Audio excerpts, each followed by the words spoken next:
Baik, bismillahirrahmanirrahim. Assalamualaikum warahmatullahi wabarakatuh.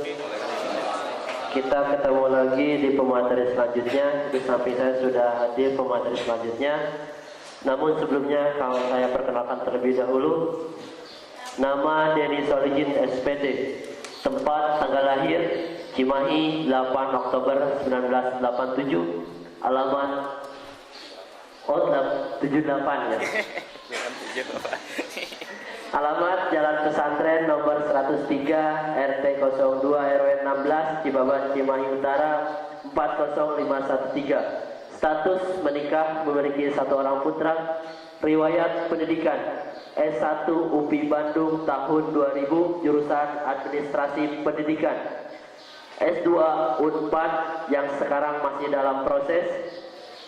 Pengalaman organisasi tahun 2000 Bendahara LPTM Bandung, tahun 2001 di Politeknik TDC Bandung sebagai bendahara, tahun 2006 sebagai Kepala Bagian Keuangan Politeknik TDC Bandung, tahun 2009 sebagai Asdir Politeknik TDC Bandung, tahun 2012 sebagai Pembantu Direktur 2 Bidang Keuangan, tahun 2009 Ketua Karang Taruna RW 16. Moto hidup, waktu adalah kesempatan, gunakanlah waktu dengan sebaik-baiknya, karena masing-masing dari kita hanya memiliki satu kali melaluinya.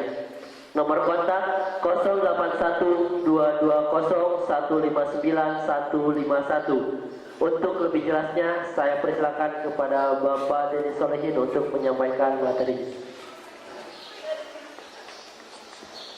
Bismillahirrahmanirrahim. Assalamualaikum warahmatullahi wabarakatuh. Puji dan syukur kita panjatkan kehadirat Tuhan Yang Maha Kuasa, bahwasannya pada hari ini tanggal 22 September 2012 kita bisa berkumpul dalam rangka dalam acara Pekan Orientasi Mahasiswa, atau yang bisa dibilang PEKA, atau bisa disebut juga dengan pengenalan kampus. Sebelum saya membahas masalah tugas dan tanggung jawab saya, atau menjelaskan wewenang dan segala macam mengenai Pembantu Direktur 2, sebelumnya saya akan menjelaskan dulu yang namanya PEKA. Jangan sampai ada prasangka atau apa-apa mengenai PEKA.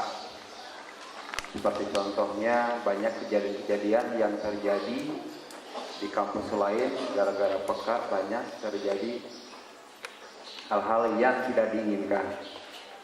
Jangan-jangan kalian punya prasangka terhadap politeknik, politeknik itu hanya ngadain saja mengenai PEKA. Nah, PEKA di sini Politeknik mengadakan PEKA, bahwa PEKA itu istilahnya pengenalan kampus, dan pada hakikatnya bahwa PEKA di sini merupakan suatu kegiatan memperkenalkan kampus kepada mahasiswa baru. Dan perlu diketahui juga bahwa PEKA ini merupakan kegiatan institusional yang merupakan tanggung jawab kampus atau Politeknik TDC Bandung untuk mensosialisasikannya kepada mahasiswa. Nah, di mana di sini melibatkan unsur-unsur seperti pimpinan Politeknik, jurusan, dan mahasiswa. Berikut juga dengan unsur-unsur yang terkait di dalamnya. Nah, kalau kita lihat di sini, jangan dibilang saya sampaikan tadi bahwa PEKA ini hanya diada-adain saja oleh Politeknik. Ini ada SK-nya. Coba.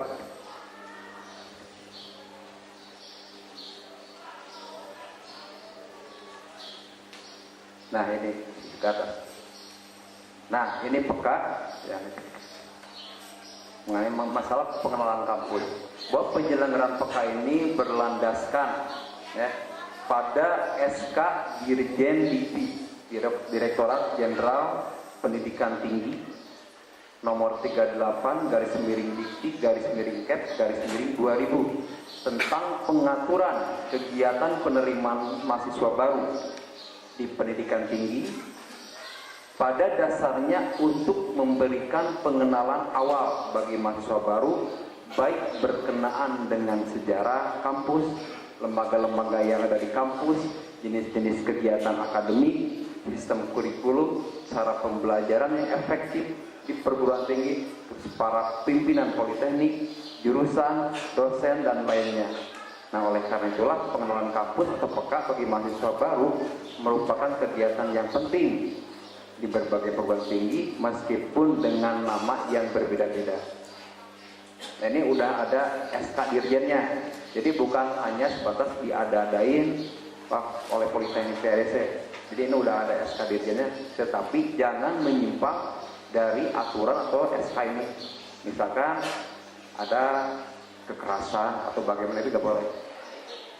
Nah, di sini Politeknik akan mengenalkan, contoh tadi mulai dari awal, ada mulai dari direktur, terus ke PD1, di mana PD1 menjelaskan masalah akademik. Nah, sekarang saya di sini PD2, di mana akan menjelaskan bagaimana mengenai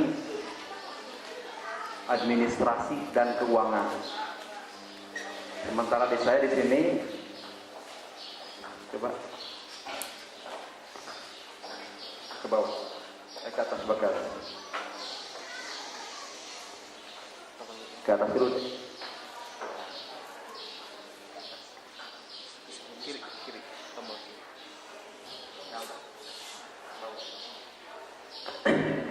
Ini di sini ada Politeknik TRC Bandung. Anda perlu ketahui juga bahwa Politeknik TRC Bandung ini berdiri sejak tahun 2002. Mulai berdiri tahun 2002. Kalau perancangannya dari tahun 2001. Nah, ini SK keluar tahun 2002 dengan surat keputusan Mendiknas nomor 73 garis miring D garis miring O garis miring 2002 serta surat izin dikti nomor 1993 garis miring D garis miring T garis miring 2002. Nah, perlu diketahui juga bahwa Politeknik TDC Bandung ini merupakan perguruan tinggi jalur profesional, yakni lembaga pendidikan formal yang mengemban amanah untuk menciptakan masyarakat akademik yang cakap ilmu dan menjadi agen perubahan sosial. Adapun visi, nah ini ada visi Politeknik menjadi lembaga pendidikan tinggi vokasi pilihan yang dikelola berdasarkan sistem penjaminan mutu dan wawasan global. Berikutnya di sini ada misi Politeknik. 1. Mengembangkan program pendidikan vokasi yang adaptif terhadap perkembangan ilmu pengetahuan dan teknologi dan sesuai dengan kebutuhan dunia kerja. Nah, ini misi Politeknik. Berikutnya yang kedua, menyelenggarakan pendidikan vokasi secara profesional sesuai dengan standar nasional pendidikan dan dengan dukungan kerjasama dari berbagai pihak. Ketiga, menyelenggarakan penelitian dan pengabdian masyarakat dalam rangka aplikasi keilmuan dan pengembangan pendidikan vokasi.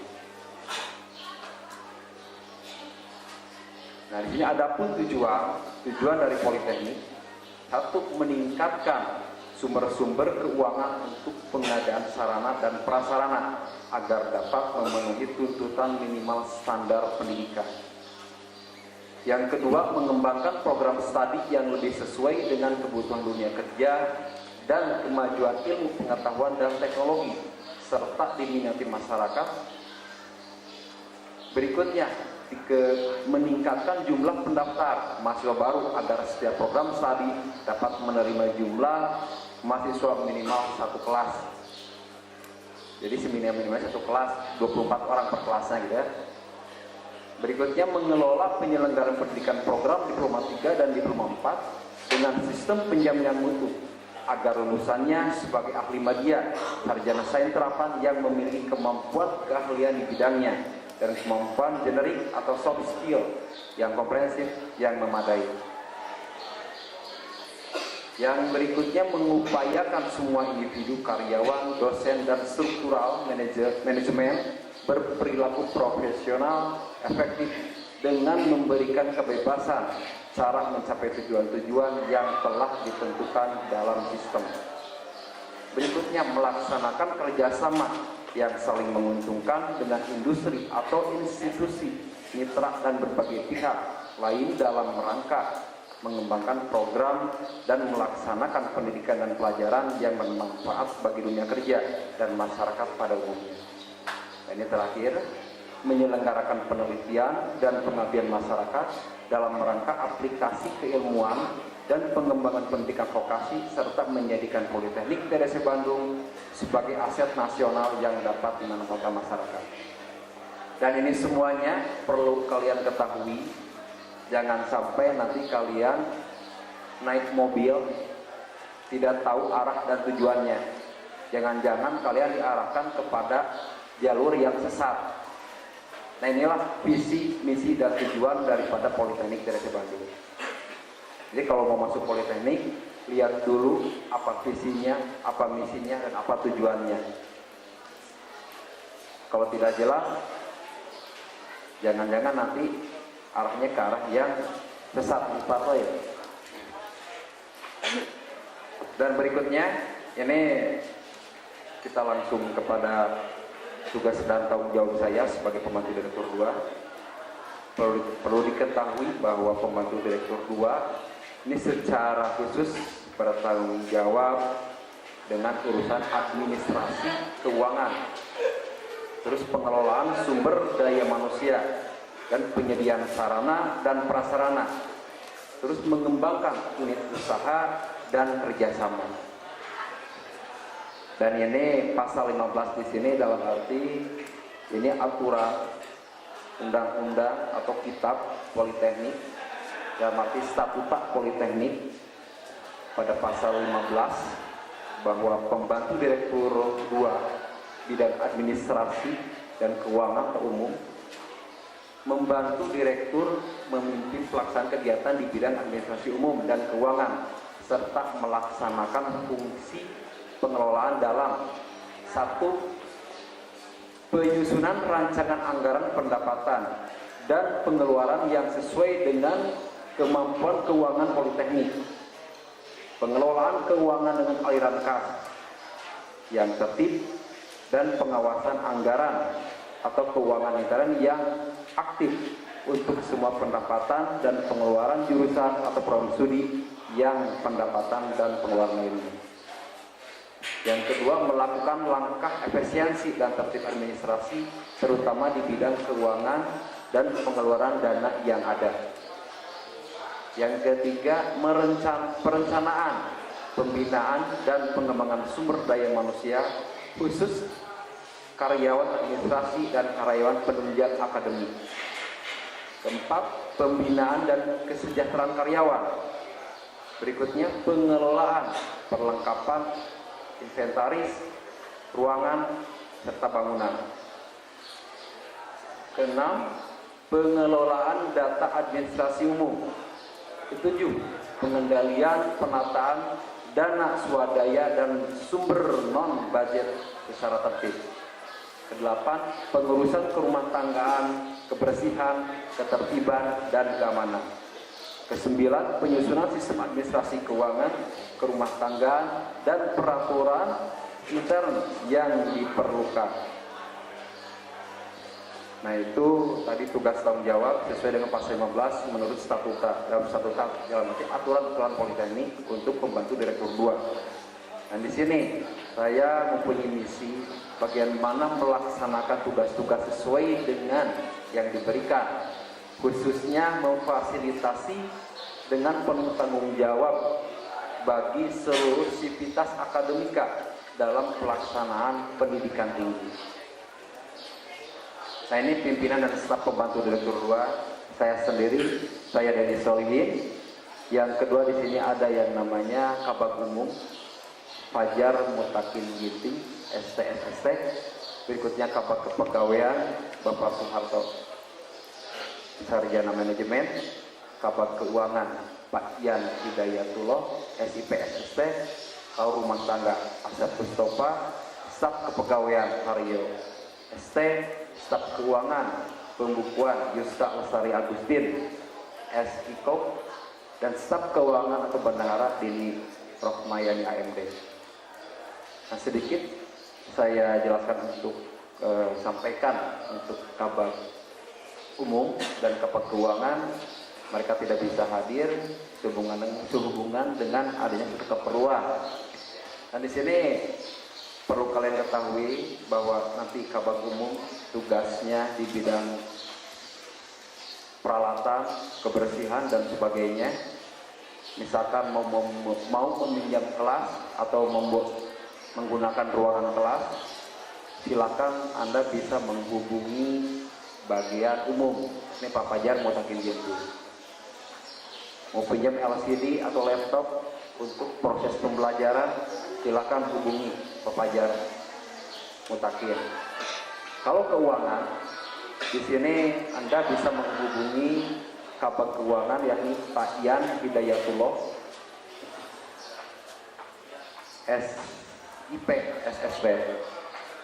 Nanti di bagian keuangan, mulai pembayaran segala macam ada lewat keuangan Politeknik. Tapi yang diharapkan oleh Politeknik, kalian bisa membayar uang kuliah itu lewat bank. Nanti kalau tidak bisa lewat bank, jadi ada dua, satu ke bank atau mau ke Politeknik langsung ke bagian bendahara. Kalau lewat ke bank, Politeknik menyiapkan yang namanya form untuk isi datanya. Silakan ke bagian keuangan. Kalau mau langsung ke bank, silakan ke bank langsung. Jadi apakah mau langsung ke bank atau ke bagian keuangan? Kalau ke bagian keuangan kalian mengisi form dan itu nanti dikasih kwitansi sementara dan kwitansi aslinya nanti mintakan ke bagian keuangan. Kalau kalian kwitansi asli yang telah diserahkan ke bank itu bisa dibilang sah. Tapi kalau kwitansi asli belum diterima oleh kalian, berarti saya anggap bahwa kwitansi itu bahwa Anda itu belum bayar. Di kwitansi aslinya nanti pertama ada kwitansi yang sementara diberikan oleh bendahara. Nah, Anda mengisi lagi di form misalkan kerjasama dengan BNI, karena Anda mengisi form yang BNI. Nah, setelah mengisi form BNI, Anda dikasih sementara yang BNI dimasukkan ke bank. Dari bank nanti kalian atau bisa meminta slip keduanya kepada bagian keuangan. Kalau administrasi keuangan tidak memberikan ke bank, dalam arti uang itu tidak diserahkan ke bank. Dan saya harap dan saya berpikir bahwa uang itu tidak sah, bahwa Anda telah membayar biaya kuliah. Jadi Anda harus menagih slip asli kepada bagian keuangan yang telah dilegalisir oleh bank. Ya. Jadi kwitansi nanti yang asli itu dilegalisir oleh bank untuk SPP. Untuk SPP kecuali pendaftaran, PK dan DSP. Kalau SPP nanti langsung, jadi Anda punya legalisiran asli yang telah dicap oleh bank. Nah, kalau tidak ada berarti kalian belum bayar uang kuliah. Dan uang kuliah SPP yang tadi slipnya itu saya harap jangan sampai hilang mulai semester sekarang sampai semester akhir. Itu harus dikumpulkan. Kalau misalkan ada yang hilang, silakan Anda bisa langsung menghubungi bagian keuangan. Karena SPP itu bagi saya kwitansi itu adalah uang. Kwitansi adalah uang.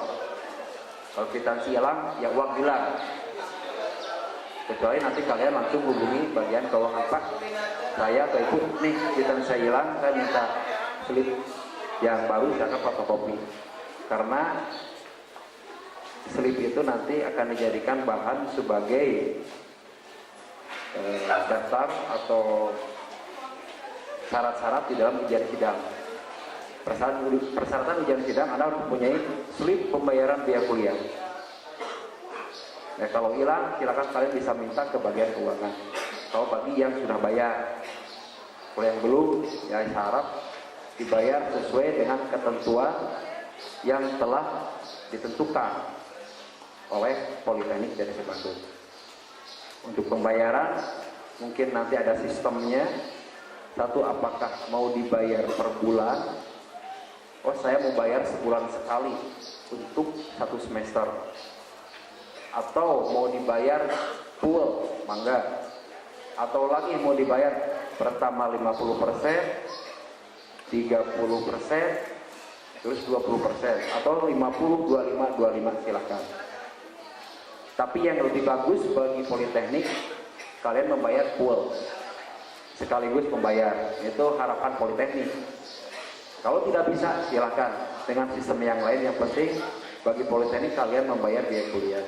Karena kegiatan Politeknik, operasional Politeknik bisa terlaksana, bisa berjalan dengan mulus apabila mahasiswa membayar. Karena Politeknik tidak seperti perguruan tinggi yang lain. Contoh kalau dulu UPI, ITB, Unpad, semuanya ditanggulangi pemerintah. Mungkin sekarang udah PHBT. Kalau Politeknik, tanpa dari kalian, Politeknik tidak bisa melaksanakan kegiatan operasionalnya. Jadi kalau tidak membayar, ya mungkin ada suatu hambatan bagi pelaksanaan. Tapi di samping itu juga Politeknik akan berusaha semaksimal mungkin melaksanakan kegiatan PBN agar lulusannya benar-benar bermutu dan berkualitas. Ya mungkin sementara dari saya sekian. Berikutnya saya sampaikan kepada moderator. Terima kasih. Assalamualaikum warahmatullahi wabarakatuh. Baik, terima kasih kepada Bapak Denis Soledis yang telah menyampaikan bidang keuangan dan administrasi umum. Untuk selanjutnya mungkin sebelum untuk selanjutnya ada tambahan mengenai struktur atau bagian dari kepegawaian yang akan disampaikan oleh Bapak Soeharto. Kami persilakan.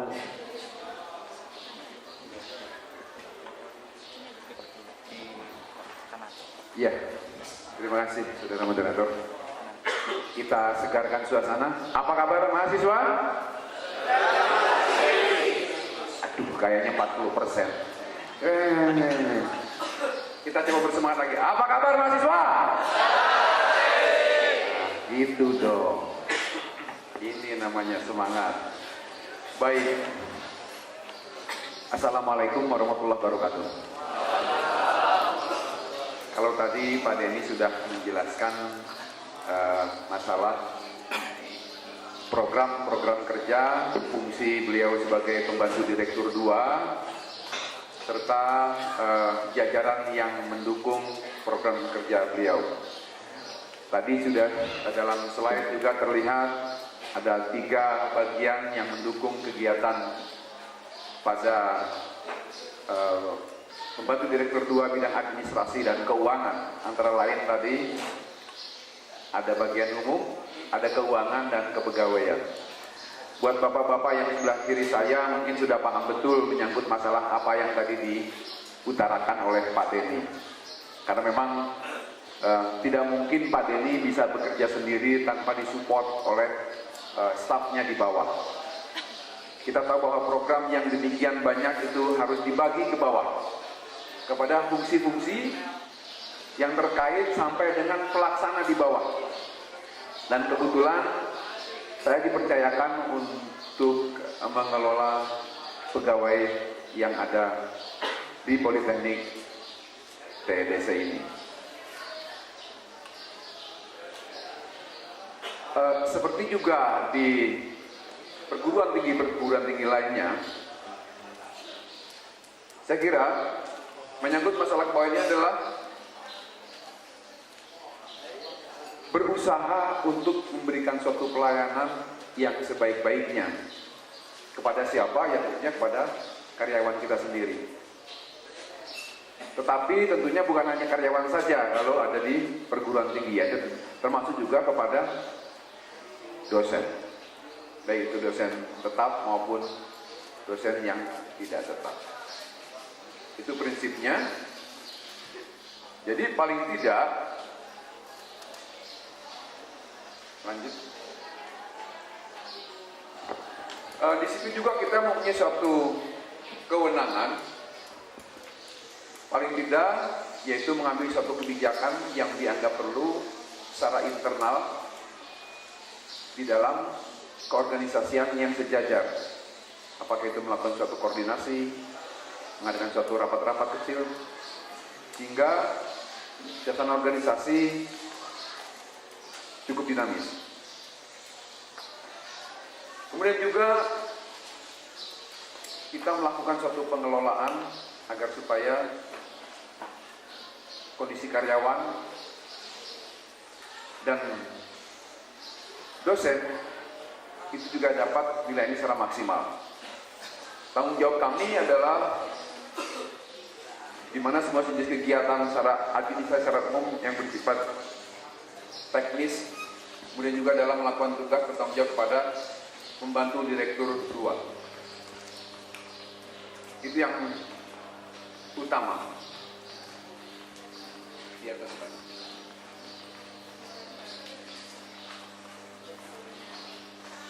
Kemudian dalam hal kepegawaian ini kita tahu bahwa di situ kita bersentuhan yang paling tidak mempunyai program-program antara lain bagaimana melayani proses dan hak cuti, kemudian juga bagaimana melayani kesejahteraan, kenaikan golongan, kenaikan gaji tentunya, kemudian juga melakukan suatu pembinaan yang dirasakan perlu, termasuk misalnya dari segi penerapan absensi, menyangkut masalah hak-hak cuti yang dari mulai cuti tahunan, cuti melahirkan, cuti kepentingan-kepentingan lain, yang itu semua tentunya kita berusaha semaksimal mungkin agar supaya dapat terlayani. Kemudian selain daripada itu juga kepegawaian bekerja sama dengan fungsi-fungsi terkait seperti ke kooperatif untuk membantu melayani proses administrasi yang berkaitan dengan dosen yang mengajar kita. Jadi intinya adalah kepegawaian ini memperhatikan akan kebutuhan karyawan dan dosen. Hanya itu kami tambahkan, dan terima kasih. Assalamualaikum warahmatullahi wabarakatuh. Baik, terima kasih kepada Bapak Soeharto yang telah menyampaikan sekilas mengenai sistem dan struktur kepegawaian yang ada di Politeknik Indonesia Bandung. Untuk sesi yang selanjutnya kami buka untuk sesi tanya jawab mengenai seputar administrasi umum dan keuangan, baik itu pun termasuk di dalamnya struktur kepegawaian. Kami persilakan kepada penanya yang pertama. Barangkali ada yang ditanyakan mengenai sistem keuangan yang ada di Politeknik ini, kami persilahkan.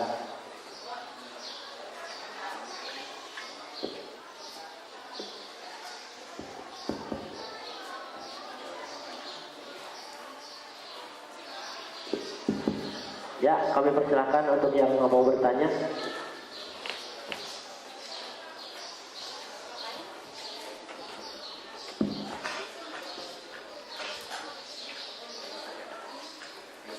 Baik, terima kasih. Kalau tidak ada yang bertanya, terima kasih kepada Bapak Denny Solihin selaku pembantu Direktur 2 dan Bapak Soeharto yang telah menyampaikan materinya.